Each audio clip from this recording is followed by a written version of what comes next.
ফিরাদকে গাদ্দার বলে আক্রমণ করলো হুমায়ুন। এখানে এটা টিএমসির কালচার, ওদের নিজেদের মধ্যে কে গদ্দার কে নয়, পুরো টিএমসি পার্টিটাই তো গদ্দার। তো সেখানে আলাদা করে কাকে কি বলবে, এর মধ্যে বেশি পড়ার দরকার নেই। ভুয়ো ভোটার ধরতে তৎপর কমিশন। বিএলওদের একটি সফটওয়্যার দেওয়া আছে, তার মাধ্যমে ভুয়ো ভোটারদের ধরা যাবে। ভুয়ো ভোটার যারা মৃত তাদের তো কিছু বাদ গেছে, তারপরে অনেক মৃত লোকের ফর্ম ফিল আপ করে টিএমসি লোকেরা জমা করে দিয়েছে বিএলওদের হাত দিয়ে। দাদা দেখিয়ে, দাদু দেখিয়ে, বাবা দেখিয়ে বিভিন্ন লোককে অনেকে ফর্ম ফিল আপ করেছে। তো একটা বড় সংখ্যা, এখনও 50-60 লাখের বেশি এরকম ভুয়ো ভোটার আছে যেটা এই ধরনের করেছে। সেটা যদি স্ক্রুটিনি ঠিক মতো না করে নির্বাচন কমিশন, তাহলে সেই নামটা থেকে যাবে। তো সেই জন্য অবশ্যই সফটওয়্যার এআই ইউজ করা উচিত। যে রেফারেন্স ওরা দিচ্ছে সে তার সঙ্গে রিলেশন কী আছে আর তার মধ্যে এরকম কোনো ডকুমেন্ট আছে কিনা সেটা প্রত্যেকটা ভেরিফিকেশন করার দরকার আছে, কারণ বহুভাবে এখানে ভুয়ো ভোটার ঢোকানোর চেষ্টা হচ্ছে।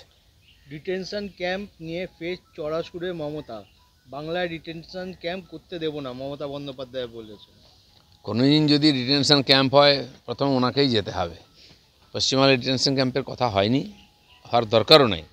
হ্যাঁ, আপাতত তো প্রয়োজন নেই। যদি প্রয়োজন হয় এই দেশে সরকার এটা করবে। অবৈধ লোক যদি দেশে থাকে তাদের জন্য ব্যবস্থা আছেই, দুনিয়ার সব দেশ এটা করে। অনেক দেশে তো অবৈধভাবে ঢুকলে গুলি মেরে দেয়, এখানে তো থাকা খাওয়ার ব্যবস্থা আছে। এখন সময় এসে গেছে, চলে যাওয়া উচিত। কেন্দ্রীয় বঞ্চনার প্রতিবাদে সংসদে ধর্ণা তৃণমূলের। মনরেগা যে টাকাটা, তার দাবি নিয়েই ফের সরব তৃণমূল কংগ্রেস। যখন কোনো ইস্যু থাকে না, কিছু করার থাকে না, যখন প্যাঁচে পড়ে যায় টিএমসি, তখন এইসব করে দিল্লিতে নাটক করে ওরা, আর কিছু না। এত বছর ধরে টাকা পয়সা নিচ্ছে, লুট করছে, কোনো হিসাবপত্র নেই, আর প্রতিদিন ডিমান্ড বাড়িয়ে যেন বাপের টাকা ব্যাংকে জমা আছে সেখানে গিয়ে নাচানাচি হয়। হিন্দিকে রাষ্ট্রীয় ভাষা বলে রাজ্যপাল কটাক্ষ হলেন কুণাল ঘোষের মুখে। কুণাল ঘোষ কাকে কটাক্ষ করছেন তাতে কী যায় আসে? হিন্দিকে ঘোষণা করা হয়েছে রাষ্ট্রভাষা। এখানে ইংরাজি দিয়ে চালানোর যারা চেষ্টা করেছিল, আমরা চাইছি আমাদের দেশীয় ভাষায় যোগাযোগের মাধ্যম হোক। আমাদের এখানকার হিন্দি হরফ, যেটা দেবনাগরী হরফ, বা অন্যান্য আমাদের যা পরম্পরাগত সাংস্কৃতিক বিষয়, সংস্কৃত আর হিন্দিতেই চলে। তো সেজন্য সংস্কৃতের সঙ্গে কাছাকাছি আছে হিন্দু এবং অন্যান্য ভাষা, আমাদের পক্ষে বুঝতে কাজ করতে সুবিধা। কাউকে জোর করা হচ্ছে না, কিন্তু কমিউনিকেশনে একটা দেশীয় ভাষা চাই, তার জন্য হিন্দি আছে। তাহলে হিন্দিকে রাষ্ট্রীয় ভাষা বলে ঘোষণা করেছে, আপনি কি ঠিক বলছেন সেটা? একটা তো ভাষা থাকা উচিত, হওয়া উচিত সংস্কৃত রাষ্ট্রীয় ভাষা, কিন্তু সংস্কৃত এখনও যথেষ্ট প্রচারিত নয়। সরকারের চেষ্টা করা উচিত সংস্কৃত ফিরিয়ে আনতে, যাতে আমাদের রক্তের মধ্যে যেটা আছে, ততক্ষণ পর্যন্ত তার একটা অল্টারনেটিভ চাই তো। তৃণমূল ছেড়ে এবার বিজেপিতে যোগ দিচ্ছে রাজন্না। ইলেকশন আসছে, অনেকে যোগ দেবেন। এখন সবার অধিকার আছে নিজের মতো করে পার্টি চয়ন করার। কেউ যদি আসে বা কেউ ছেড়ে চলে যায়, কারোর উপর তো জোর করা যায় না। কারণ আরজি করে যে ঘটনা, সেই নিয়ে একটা সিনেমা বেরিয়েছিল, রাজন্না সেখানে কাজ করেছিল, তারপর থেকেই নাকি তৃণমূল থেকে তাকে বঞ্চিত করা হয়েছে। না, এখন অনেক কিছুই হবে। যারা টিএমসির সঙ্গে নাই তাদের বিভিন্নভাবে বঞ্চিত করা হবে। টিচারদের করা হচ্ছে, লয়ারদের করা হচ্ছে, আরও সরকারি কর্মচারীদের। যদি ওদের মিছিল মিটিংয়ে না যায়, তাদের কথা না শোনে, তার বিরুদ্ধে ব্যবস্থা নেবে। তো সেই জন্য বলিউড তো ওদের একদম দোকান হয়ে গেছে, ওদের কথা শুনতে হবে, নাহলে কাজ পাওয়া যাবে না।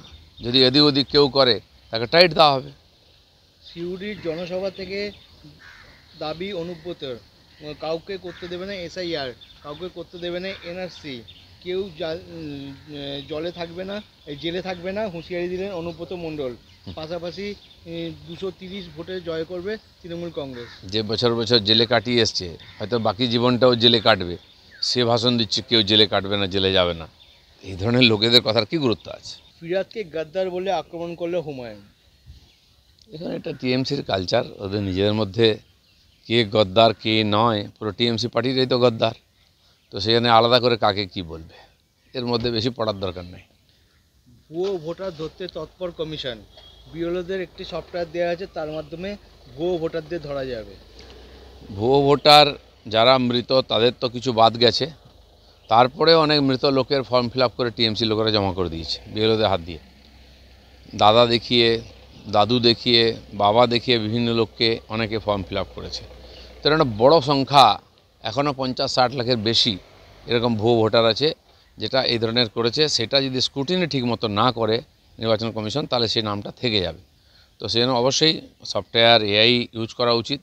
যে রেফারেন্স ওরা দিচ্ছে সে তার সঙ্গে রিলেশন কী আছে আর তার মধ্যে এরকম কোনো ডকুমেন্ট আছে কিনা সেটা প্রত্যেকটা ভেরিফিকেশন করার দরকার আছে, কারণ বহুভাবে এখানে ভুয়ো ভোটার ঢোকানোর চেষ্টা হচ্ছে। ডিটেনশন ক্যাম্প নিয়ে ফের চড়া সুরে মমতা, বাংলায় ডিটেনশন ক্যাম্প করতে দেব না, মমতা বন্দ্যোপাধ্যায় বলেছেন। কোনো দিন যদি ডিটেনশন ক্যাম্প হয় প্রথম ওনাকেই যেতে হবে। পশ্চিমবাংলায় ডিটেনশন ক্যাম্পের কথা হয়নি, হওয়ার দরকারও নেই। হ্যাঁ, আপাতত তো প্রয়োজন নেই, যদি প্রয়োজন হয় এই দেশে সরকার এটা করবে। অবৈধ লোক যদি দেশে থাকে তাদের জন্য ব্যবস্থা আছেই, দুনিয়ার সব দেশ এটা করে। অনেক দেশে তো অবৈধভাবে ঢুকলে গুলি মেরে দেয়, এখানে তো থাকা খাওয়ার ব্যবস্থা আছে। এখন সময় এসে গেছে, চলে যাওয়া উচিত। কেন্দ্রীয় বঞ্চনার প্রতিবাদে সংসদে ধর্ণা তৃণমূলের, মনরেগা যে টাকাটা তার দাবি নিয়েই ফের সরব তৃণমূল কংগ্রেস। যখন কোনো ইস্যু থাকে না, কিছু করার থাকে না, যখন প্যাঁচে পড়ে যায় টিএমসি, তখন এইসব করে দিল্লিতে নাটক করে ওরা, আর কিছু না। এত বছর ধরে টাকা পয়সা নিচ্ছে, লুট করছে, কোনো হিসাবপত্র নেই, আর প্রতিদিন ডিমান্ড বাড়িয়ে যেন বাপের টাকা ব্যাংকে জমা আছে সেখানে গিয়ে নাচানাচি হয়। হিন্দিকে রাষ্ট্রীয় ভাষা বলে রাজ্যপাল কটাক্ষ হলেন কুণাল ঘোষের মুখে। কুণাল ঘোষ কাকে কটাক্ষ করছেন তাতে কী যায় আসে? হিন্দিকে ঘোষণা করা হয়েছে রাষ্ট্রভাষা। এখানে ইংরাজি দিয়ে চালানোর যারা চেষ্টা করেছিল, আমরা চাইছি আমাদের দেশীয় ভাষায় যোগাযোগের মাধ্যম হোক। আমাদের এখানকার হিন্দি হরফ, যেটা দেবনাগরী হরফ, বা অন্যান্য আমাদের যা পরম্পরাগত সাংস্কৃতিক বিষয়, সংস্কৃত আর হিন্দিতেই চলে। তো সেজন্য সংস্কৃতের সঙ্গে কাছাকাছি আছে হিন্দু এবং অন্যান্য ভাষা, আমাদের পক্ষে বুঝতে কাজ করতে সুবিধা। কাউকে জোর করা হচ্ছে না, কিন্তু কমিউনিকেশনে একটা দেশীয় ভাষা চাই, তার জন্য হিন্দি আছে। তাহলে হিন্দিকে রাষ্ট্রীয় ভাষা বলে ঘোষণা করেছে, আপনি কি ঠিক বলছেন সেটা? একটা তো ভাষা থাকা উচিত, হওয়া উচিত সংস্কৃত রাষ্ট্রীয় ভাষা, কিন্তু সংস্কৃত এখনও যথেষ্ট প্রচারিত নয়। সরকারের চেষ্টা করা উচিত সংস্কৃত ফিরিয়ে আনতে, যাতে আমাদের রক্তের মধ্যে যেটা আছে ততক্ষণ পর্যন্ত তার একটা অল্টারনেটিভ চাই। তো তৃণমূল ছেড়ে এবার বিজেপিতে যোগ দিচ্ছে রাজন্না। ইলেকশন আসছে, অনেকে যোগ দেবেন, এখন সবার অধিকার আছে নিজের মতো করে পার্টি চয়ন করার। কেউ যদি আসে বা কেউ ছেড়ে চলে যায়, কারোর উপর তো জোর করা যায় না। কারণ আরজি করে যে ঘটনা, সেই নিয়ে একটা সিনেমা বেরিয়েছিল, রাজন্না সেখানে কাজ করেছিল, তারপর থেকেই নাকি তৃণমূল থেকে তাকে বঞ্চিত করা হয়েছে। না, এখন অনেক কিছুই হবে। যারা টিএমসির সঙ্গে নাই তাদের বিভিন্নভাবে বঞ্চিত করা হবে। টিচারদের করা হচ্ছে, লয়ারদের করা হচ্ছে, আরও সরকারি কর্মচারীদের। যদি ওদের মিছিল মিটিংয়ে না যায়, তাদের কথা না শোনে, তার বিরুদ্ধে ব্যবস্থা নেবে। তো সেই জন্য বলিউড তো ওদের একদম দোকান হয়ে গেছে, ওদের কথা শুনতে হবে, নাহলে কাজ পাওয়া যাবে না। যদি এদিক ওদিক কেউ করে তাকে টাইট দেওয়া হবে। সিউড়ির জনসভা থেকে দাবি অনুব্রতর, কাউকে করতে দেবে না এসআইআর, কাউকে করতে দেবে না এনআরসি, কেউ জলে থাকবে না, জেলে থাকবে না, হুঁশিয়ারি দিলেন অনুব্রত মণ্ডল। পাশাপাশি 230 ভোটে জয় করবে তৃণমূল কংগ্রেস। যে বছর বছর জেলে কাটিয়ে এসছে, হয়তো বাকি জীবনটাও জেলে কাটবে, সে ভাষণ দিচ্ছে কেউ জেলে কাটবে না, জেলে যাবে না। এই ধরনের লোকেদের কথার কী গুরুত্ব আছে?